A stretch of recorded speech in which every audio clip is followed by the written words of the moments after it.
En marzo de 2015, un deslizamiento de lodo y rocas en Chosica, uno de los distritos de Lima, alertó a los medios de comunicación.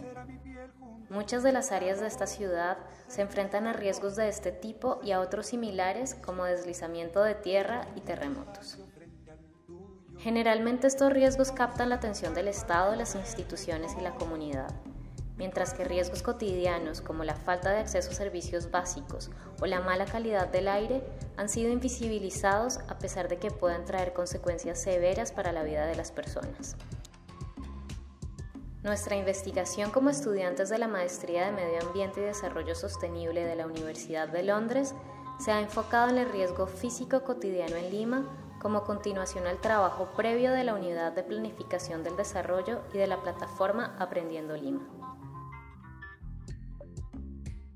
Para entender los riesgos físicos cotidianos a los que se expone la población al borde de la ciudad, es importante hacer un recorrido por la historia de Lima y su contexto actual.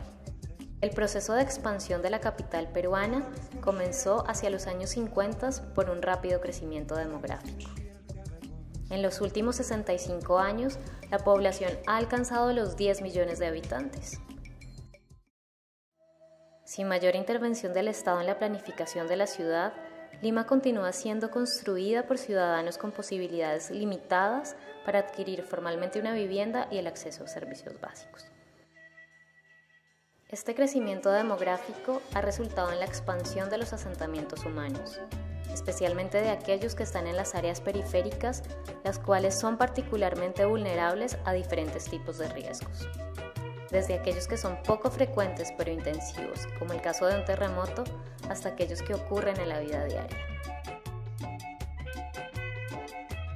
Nuestra área de estudio, José Carlos Mariátegui, es la representación de procesos urbanos que hoy se traducen en grandes retos para la ciudad.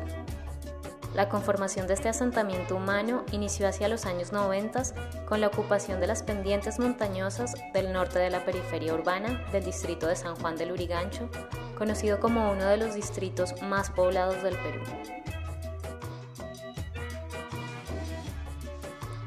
Inicialmente estas ocupaciones no fueron reconocidas por el Estado, por lo cual la comunidad decidió organizarse en agrupaciones familiares para gestionar la tierra y asegurar de forma colectiva el acceso a servicios básicos.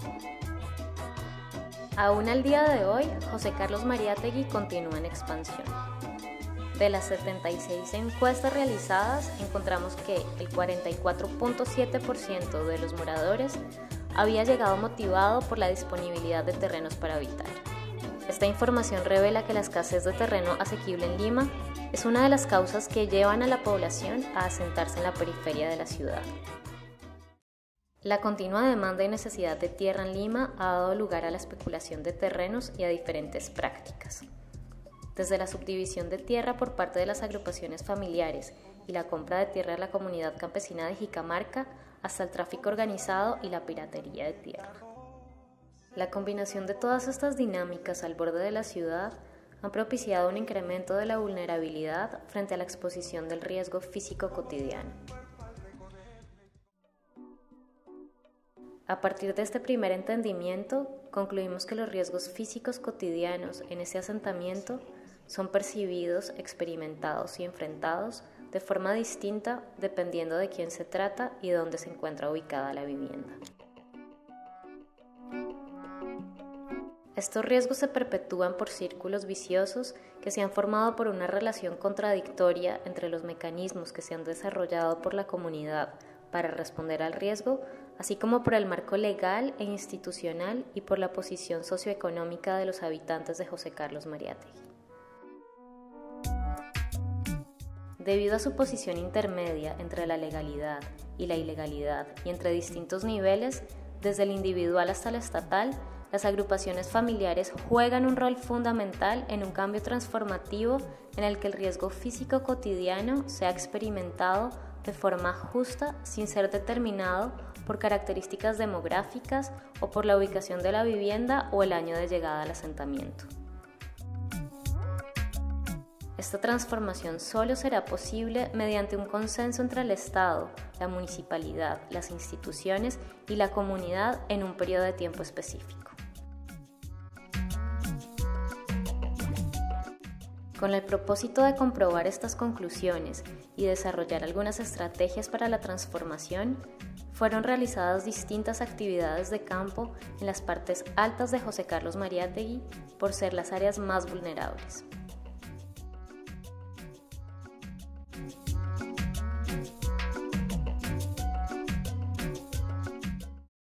Y acá nos cae del muro de arriba y nos ha perjudicado de que venía piedras y cloros por la lluvia que estaba a esta zona.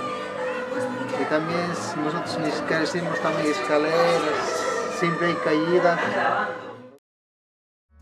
En conjunto con la comunidad fueron identificados riesgos físicos cotidianos como daños a la salud y a la propiedad que se manifiestan en las siguientes amenazas: falta de agua y saneamiento básico, baja o mala calidad del aire por polvo y poca ventilación, laderas empinadas, caída de rocas, colapso de pircas y muros de retención, incendios y fuertes vientos.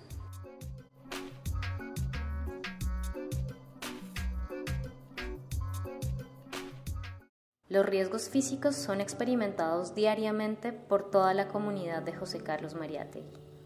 Sin embargo, algunos de sus miembros se encuentran en una situación de vulnerabilidad más alta que otros, como es el caso de las mujeres, los niños, personas de la tercera edad y habitantes en situación de discapacidad.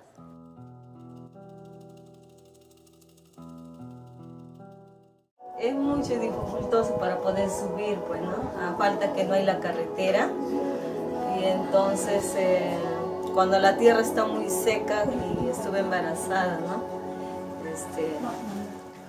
Sufrí un resbalón, pero no fue de mucha gravedad, pero arriesgado embarazada, ¿no? Claro. Por ejemplo, en el trabajo de campo pudo determinarse que en el 63% de los hogares encuestados habitan niños menores de 5 años. Este grupo es particularmente vulnerable a lesiones por resbalones y caídas debido a las inadecuadas condiciones de las rutas de acceso. De la misma manera, se identificaron diferencias en la exposición y la percepción del riesgo. El 83% de las mujeres encuestadas perciben la caída de rocas como el mayor problema frente al 59% de los hombres. Información cualitativa recogida en campo indica que esta diferencia está determinada por la responsabilidad que han asumido las mujeres en el cuidado de sus hijos y por el hecho que ellas están más tiempo en el área que los hombres. Las diversas percepciones y experiencias del riesgo han llevado a la internalización en algunos casos y en otros a diferentes respuestas, individuales, en grupo o incluso estatales. Un ejemplo claro es la colaboración que se ha hecho entre vecinos para financiar proyectos de desagüe. En ello se ha invertido una suma de alrededor 2.000 soles por casa. Si bien son evidentes las múltiples respuestas al riesgo desde diferentes niveles, muchas veces ellas no necesariamente conllevan a una reducción efectiva del riesgo. Prueba de ello es que la inversión colectiva para el acceso a servicios básicos excluye a aquellos que no pueden pagar, y en otros, las obras no pueden ser pagadas en su totalidad, dejando obras incompletas que a su vez pueden generar grandes problemas en la movilidad. En algunos casos, las agrupaciones familiares dependen de la venta de lotes a nuevos moradores para financiarse, lo que significa una expansión hacia las partes altas de José Carlos Mariátegui, en terrenos donde se encuentra el límite de las agrupaciones familiares y donde los riesgos de desprendimiento y deslizamiento de rocas, movilidad limitada y acceso a servicios son muy altos. A pesar del interés colectivo de las agrupaciones familiares, estas organizaciones en la práctica suelen favorecer a los antiguos residentes, quienes se encuentran en un área más consolidada y por lo tanto con mayores posibilidades de inversión. Los ejemplos previos, así como otros casos identificados, revelan que los riesgos en José Carlos Mariátegui pueden ser perpetuados por la combinación de los siguientes elementos. Primero, por una visión fragmentada del riesgo que se ha dado como consecuencia de las distintas percepciones. Estas se han determinado por la posición socioeconómica de los moradores y por otras condiciones como la falta de implementación y claridad en las políticas de vivienda y en las normas. Segundo, por la forma en que acciones en grupo, como por ejemplo la obtención de servicios básicos, han sido iniciadas para obtener un beneficio individual pero terminan una vez su interés es atendido en lugar de impulsar una trayectoria de acciones colectivas duraderas en el tiempo. Además, la tendencia del Estado, las instituciones y la comunidad a actuar de manera reactiva impide la formulación de medidas de prevención y mitigación a largo plazo. De esta manera, la relación de la comunidad con el Estado ha sido determinada en muchos casos por los beneficios que se pueden recibir cuando estos están disponibles, pero no como un vínculo continuo. Esta relación con el Estado además deviene en una expectativa de urbanización, donde la comunidad, en lugar de promover inversiones y acciones colectivas efectivas, espera la intervención pública. Por otra parte, las respuestas al riesgo, si bien tienen la intención de reducir amenazas específicas, al final conllevan otros riesgos o reducen los efectos de los mecanismos ya desarrollados, causando así una relación contradictoria entre ellos. Las responsabilidades sobre el manejo del riesgo son normalmente impuestas a los miembros de la comunidad, quienes en muchas ocasiones no tienen el espacio para actuar o responder. En el caso de las mujeres, por ejemplo, su importante rol en el manejo del agua se ve limitado en el impulso de acciones colectivas por ser un grupo que no ha sido totalmente representado. Por último, la atención que captan riesgos intensivos como el de Chosica frente a riesgos cotidianos indica que estos últimos son aún poco visibles. Todos estos elementos resultan en una inefectiva respuesta y recuperación de los riesgos cotidianos y en una situación que hemos definido como trampas de riesgo por ser ciclos de amenazas físicas cotidianas donde desastres a pequeña escala se acumulan en espacios vulnerables.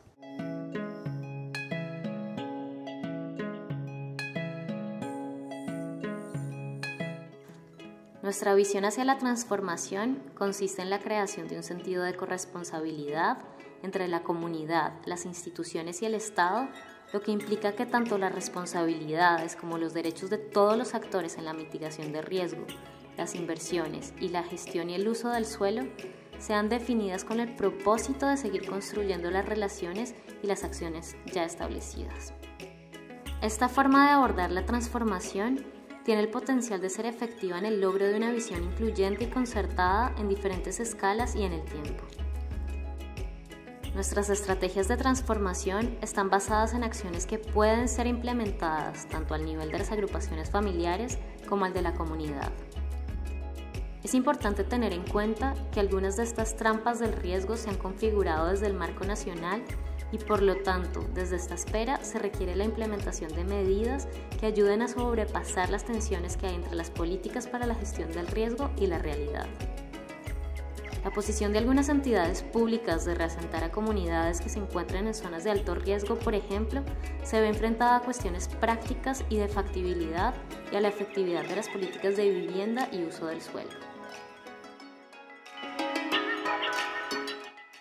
Nuestra estrategia para un cambio transformativo ha sido diseñada con la participación de la comunidad y está compuesta por 4 temáticas. La primera es la consolidación, que está dirigida a mejoras en 3 áreas: movilidad, servicios básicos y adecuación del lote y la vivienda. Para ello se proponen acciones como la construcción y mejora de escaleras, caminos y carreteras, la instalación de sanitarios comunales y mejoras en la calidad de la vivienda.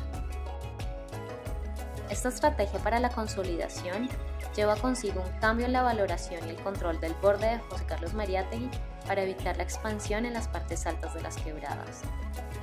Nuestra principal recomendación es otorgar a las agrupaciones familiares el derecho a manejar colectivamente su territorio con la condición de que no continúen expandiéndose para de esta manera construir un sentido de la responsabilidad. Para esto es importante realizar ejercicios de mapeo para la planificación y promover iniciativas para la creación de áreas verdes y espacios abiertos como el concurso Lomas y Laderas promovido por CENCA. Acciones de este tipo pueden además contribuir en la protección del territorio frente a la piratería y tráfico de tierras. Sin embargo, uno de los mayores obstáculos se encuentra en la financiación de las medidas para la transformación. Con el objetivo de hacer posible esta estrategia, proponemos un redireccionamiento de las finanzas a partir de la creación de grupos de ahorro y fondos rotatorios como fuentes económicas para la implementación de infraestructura y acciones para la prevención y mitigación del riesgo. Teniendo en cuenta que la clave de esta estrategia es la corresponsabilidad y la cogestión, la comunicación entre los actores es primordial. Por ello, la última temática de nuestra estrategia consiste en construir puentes entre los miembros de la comunidad y entre ella y las demás instituciones. La forma de hacerlo es asegurando que los estatutos de las agrupaciones familiares incluyan a grupos vulnerables en el proceso de toma de decisiones y que su actuación sea un referente de acciones colectivas y de alianzas con diferentes actores.